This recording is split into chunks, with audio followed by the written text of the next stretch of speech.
हर circle का एक centre है। तो हम जब तवाफ करते हैं काबा के गोल, हम ये तस्लीम कर रहे हैं कि अल्लाह एक है, भगवान एक है, खुदा एक है। और जो हजरत उमर रदियल्लाहु अन्हु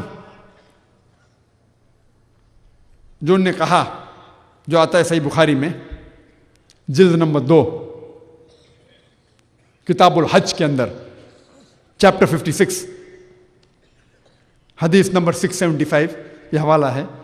हजरत उमर रदियल्लाहु अन्हु वो कहते हैं कि मैं इस काले पत्थर को, हज अस्वद की तरफ देख के कहते, इस काले पत्थर को चूम रहा हूं क्योंकि मेरे रसूल ने चूमा, वरना ये पत्थर मेरे लिए कोई भी फायदा नहीं पहुंचा सकता है, ना ही नुकसान पहुंचा सकता है। ये अल्फाज दूसरे खलीफा के, हजरत उमर के रदियल्लाहु अन्हु के, कि ये काला पत्थर ना कोई नुकसान पहुंचा सकता है ना फायदा पहुंचा सकता है, काफी है लोगों को ये कहने के लिए, ये बताने के लिए कि हम इस पत्थर को पूजते नहीं, काफी है। और एक बात हमारे ज़हन में आती है कि मोहम्मद सल्लल्लाहु अलैहि वसल्लम के ज़माने में कई सहाबा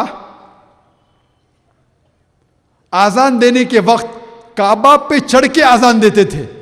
मैं ये पूछना चाहता हूं, कौन सा बुत परस्त जो बुत की पूजा करता है वो बुत के ऊपर कभी चढ़ेगा? सहाबा काबा पे चढ़ के आज़ान देते थे। ये सबूत है कि हम काबा को नहीं पूछते। कोई भी बुत परस्त जो बुत की पूजा करता है कभी भी उसके ऊपर चढ़ेगा? चढ़ेगा क्या? नहीं चढ़ेगा। तो ये दलील है कि कोई भी मुसलमान काबा की पूजा नहीं करता है। काबा किबला है, एक दिशा है। वक्त की किल्लत होने की वजह से मैं आखिरी सवाल का जवाब दूंगा। जो आखिरी एतराज़ात तो गैर मुस्लिम के है कि इस्लाम जब सारी इंसानियत के लिए है तो गैर मुस्लिम को मक्का और मदीना में जाने की इजाज़त क्यों नहीं है? वो एतराज़ करते हैं कि जब इस्लाम सारे इंसान के लिए है तो गैर मुस्लिम को मक्का और मदीना जाने की इजाज़त क्यों नहीं है? इसका जवाब ये है कि हर मुल्क के कोई एरिया होते, इलाके होते, जिसे कहते कैंटोनमेंट एरिया। कैंटोनमेंट एरिया का मतलब वो इलाका जहां सिर्फ एक फौज जा सकती है। हालांकि मैं हिंदुस्तानी हूं, लेकिन हर हिंदुस्तानी को इस इलाके में जाने की इजाजत नहीं। सिर्फ वो हिंदुस्तानी जा सकता है जो देश की रक्षा करता है, मिसाल के तौर पे एक फौजी। उसके अलावा आम हिंदुस्तानी उस इलाके में नहीं जा सकता। इसी तरीके से मक्का और मदीना जो हरमैन है, इस्लाम का कैंटोनमेंट एरिया है। सिर्फ वो इंसान ये दो इलाके में जा सकता है जो अपने दीन के लिए मर मिटने को तैयार है। बाकी कोई इंसान जो मर मिटने को तैयार नहीं, वो जा नहीं सकता। मैं ये नहीं कह सकता हूं जाके इंडियन गवर्नमेंट को कि मुझे कैंटोनमेंट एरिया में जाने की इजाजत क्यों नहीं है। उसूल की बात है भाई, रूल है। सिर्फ वो इंसान जा सकता है, वो हिंदुस्तानी जो फौज में है, उसके अलावा नहीं। जो देश की रक्षा करने के लिए जिम्मेदार है वही जा सकता है। उसी तरीके से हरमैन, मक्का और मदीना हमारे कैंटोनमेंट एरिया है। और दूसरा जवाब यह है कि कोई भी मुल्क में जाने के लिए आपको वीज़ा की ज़रूरत है। वीज़ा, अगर कोई भी मुल्क में आपको जाना है तो आपको ज़रूरी है कि वीज़ा लेना चाहिए। और हर वीज़ा के लिए कुछ ना कुछ शराइत होते हैं। मिसाल के तौर पे जब मैं पहली बार सिंगापुर गया था, इमिग्रेशन फॉर्म पे लिखा था डेथ टू ड्रग ट्रैफिकर्स। अगर आप ड्रग के साथ पकड़े गए, हीरोइन, कोकेन, चरस के साथ पकड़े गए, आपको सजाए मौत। अगर मुझे सिंगापुर जाना है, मुझे उनके सारे शराइत को मानना पड़ेगा कि अगर कोई चरस के साथ पकड़ा गया, सजाए मौत। अगर मैं नहीं तस्लीम करता हूं तो मुझे सिंगापुर आने की इजाज़त नहीं है। तो हर शहर में जाने के लिए, हर मुल्क में जाने के लिए आपको वीज़ा होना आपके पास ज़रूरी है। और वीज़ा मिलने के लिए कोई ना कोई शराइत होते हैं। अगर आप वो शराइत को मानेंगे, आपको दाखिल होने की इजाज़त है। नहीं मानेंगे तो आपको अंदर आने के लिए इजाज़त नहीं है।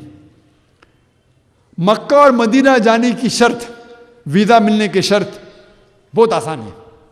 अगर आपको मक्का मदीना जाना है और आपको वीज़ा चाहिए, शर्त बहुत आसान है, अपने ज़बान से कहो ला इलाहा इल्लल्लाह मोहम्मद रसूलुल्लाह, अल्लाह एक है, उसके अलावा कोई भी इबादत के लायक नहीं है, और मोहम्मद सल्लल्लाहु अलैहि वसल्लम आखिरी पैगंबर है, आपको मक्का मदीना जाने की इजाज़त है, कोई भी आपको रोक नहीं सकता। ये वीज़ा है, हर मुल्क में जाने का वीज़ा है, ये मक्का मदीना जाने का वीज़ा है। वक्त की किल्लत होने की वजह से मैं ये चाहूँगा कि बाकी वक्त जो हमारे पास है, एक या एक से ज़्यादा घंटे, वो हम सवाल जवाब की नशिस्त के अंदर इंशाअल्लाह देंगे। तो इस तकरीर को मैं ख़त्म करता हूँ ताकि हम सवाल जवाब की नशिस्त शुरू कर सके। अल्लाह सुब्हानहू व तआला के कलाम से सूरह फुस्सिलत में चैप्टर 41 वर्स 33, जिसमें अल्लाह ताला कहते वमन अहसनु क़ौलन मिम्मन दअा इलल्लाहि व अमिला सालिहान क़ाला इन्ननी मिनल मुस्लिमीन। कौन सा शख्स सबसे बेहतर है?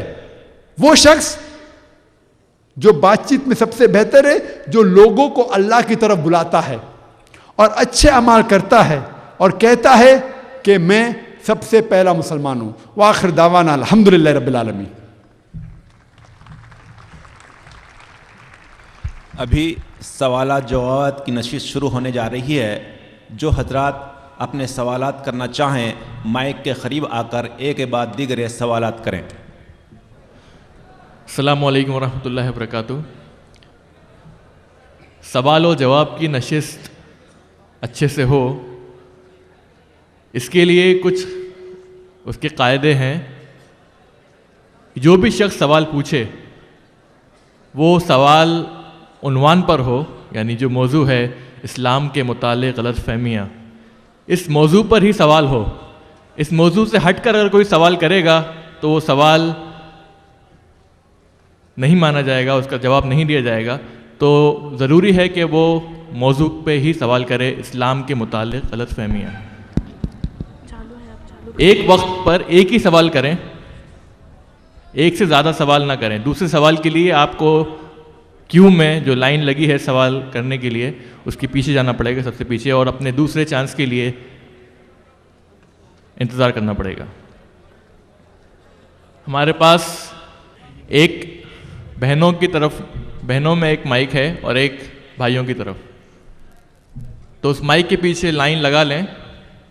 और गैर मुस्लिम अगर भाई कोई है मौजूद यहाँ पर, तो उनको पहले तरजीह दी जाएगी। अगर उनके पास कोई सवाल है तो वो पहले सवाल करें, उनको ज़्यादा प्रेफरेंस दी जाएगी। अगर कोई गैर मुस्लिम सवाल करना चाहते हैं तो वो सबसे आगे आएं और मुसलमान पीछे हो जाएं। अस्सलाम वालेकुम, मैं अब्दुल करीम यादगिर से सवाल ये करता हूँ, कुरान और हदीस रहने के बावजूद भी हम लोग फ़िरक़ों में क्यों बदल रहे हैं, फ़िरक़ों में क्यों भटक रहे हैं? भाई साहब ने सवाल किया कि जब हमारे पास